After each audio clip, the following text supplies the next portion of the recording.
one of the hottest yet coolest inventions ever made. They have brought us to some of humanity's highest technological points ever, and lowest points in history. They are essential for space travel and have made satellites, GPS, the ISS, moon landings, and many other things possible. Rocket engines have broken many barriers in science and exploration, allowing people, rovers, and satellites to get to the moon, Mars, and other celestial bodies.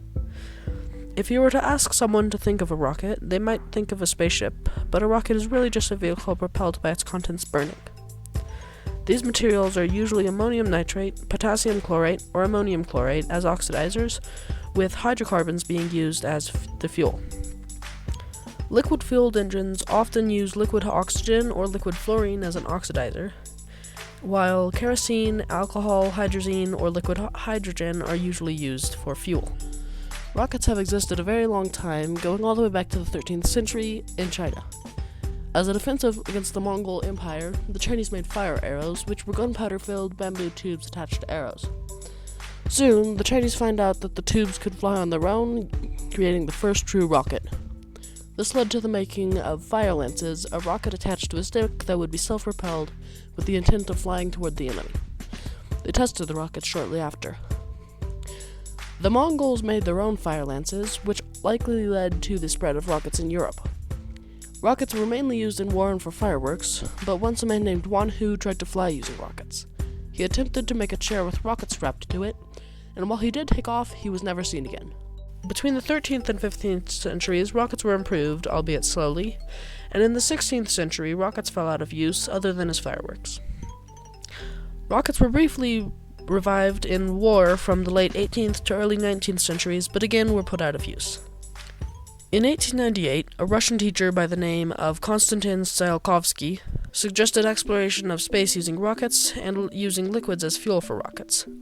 However, this was not widely noticed up until 1920, when Robbert Goddard, an American from Worcester, Massachusetts, began working on a liquid-fueled rocket. Even early in his life, Goddard was eager to explore space. In 1899, while pruning a friend's cherry tree, his mind wandered and he began thinking about space travel. Later, he said that it was one of the quiet, colorful afternoons of sheer beauty which we have in October in New England, and as I looked towards the fields at the east, I imagined how wonderful it would be to make some device which had even the possibility of ascending to Mars, and how it would look on a small scale if sent up from the meadow at my feet. In 1907, Goddard began building rockets, but they were some very simple gunpowder ones, and in 1915 he began testing the thrusts of different commercial rockets using a ballistic pendulum, and, with the measurements he made, found out that only about 2% of the potential energy was used for thrust. While trying to mitigate this, he found out about the de Laval nozzle. The de Laval nozzle was originally designed by Gustav de Laval, a Swedish engineer who was trying to improve steam engines. De Laval nozzles work by first compressing the gas, which causes it to move faster than the speed of sound, then expanding again, which accelerates the gas further. However, because of its design, the nozzle had to run at a very high speed, which, although was not good for Laval's work, was perfect for Goddard. Implementing the de Laval nozzle increased the jet velocity from 1,000 to about 7,000 feet per second. After that, Goddard turned to the Smithsonian, asking for funding to support him making a rocket that could reach space. In January 1917, the Smithsonian gave him a $5,000 grant, and Goddard began work on what he called the reloading feature, using smaller pieces of solid fuel that would be fed into the rockets similarly to the bullets in a machine gun. In 1922, however, Goddard decided that the reloading feature would not work, and so began to work on liquid fuel. Propelling a rocket with liquids proved to be much more difficult, as the liquid oxygen had to be kept cold, the gasoline and oxygen both had to be pumped at a steady rate, and the nozzle had to be kept from overheating. Goddard kept the nozzle cool by piping the liquid oxygen next to it. Goddard made the rocket so that the engine would be above the tanks, and the two fluids piped up to it on opposite sides of the rocket. He did it this way so that he could more easily regulate the flow of the gasoline and oxygen, as well as to increase stability. Finally, after over 3 years of work, the rocket was ready. On March 8, 1926, Goddard went to his Aunt Effie's farm to test the rocket, dubbed Nell, or Goddard 1. Unfortunately, the launch failed, But, only 8 days later, Goddard tried again, and this time succeeded.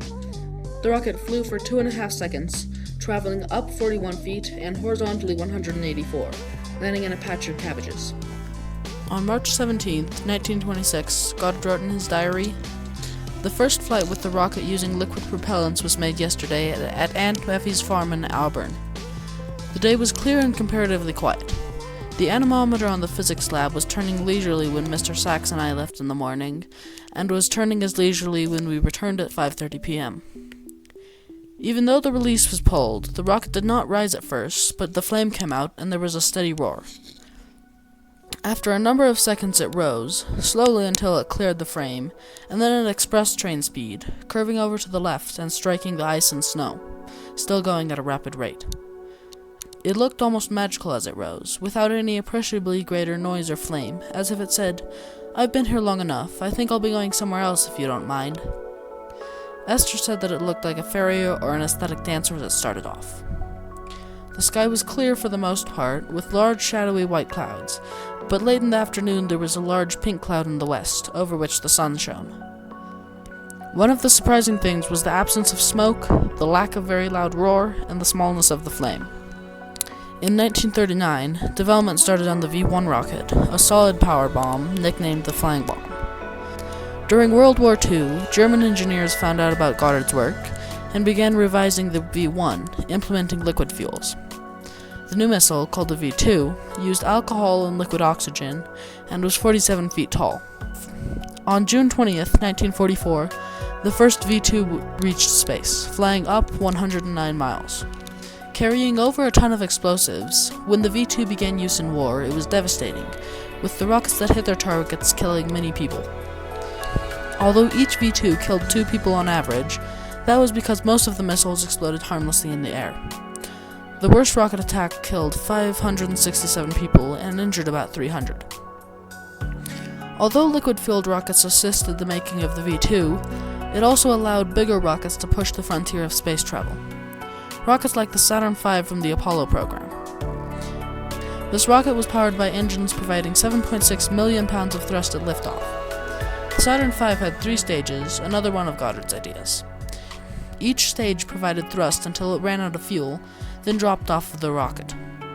This got people to the moon and made many moonwalks and discoveries on how to do it better. Later, in 1981, after some test flights, the world's first reusable rocket was launched, the Space Shuttle. The STS-1 mission was launched on April 12, 1981, aboard the orbiter Columbia. The rocket was composed of 2 SRBs, solid rocket boosters, and 3 RS-25 engines on the orbiter, fueled by a giant rust-colored external tank. The SRBs provided the majority of the thrust before falling into the ocean, soon followed by the orange tank. Later in the program, they had their first accident with the Challenger orbiter and made many changes to the design. The orbiter exploded on the STS-51L mission on January 28, 1986 due to a failing seal on the SRB. This disaster prompted design changes and slowed the launch frequency. Later, the Columbian orbiter had its first and last accident. TS-107 exploded in the atmosphere because of damage to the heat shield. This happened on February 1st, 2003, and this made procedures to check the shield in space.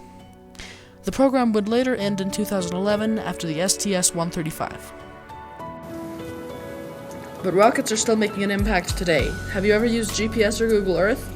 That is only possible because of satellites launched by rockets. Many more things are yet to come with rockets. Someday we'll get people back to the moon and maybe even to Mars. Goddard's work has expanded the aerospace frontier and allowed for many innovations that still affect us today.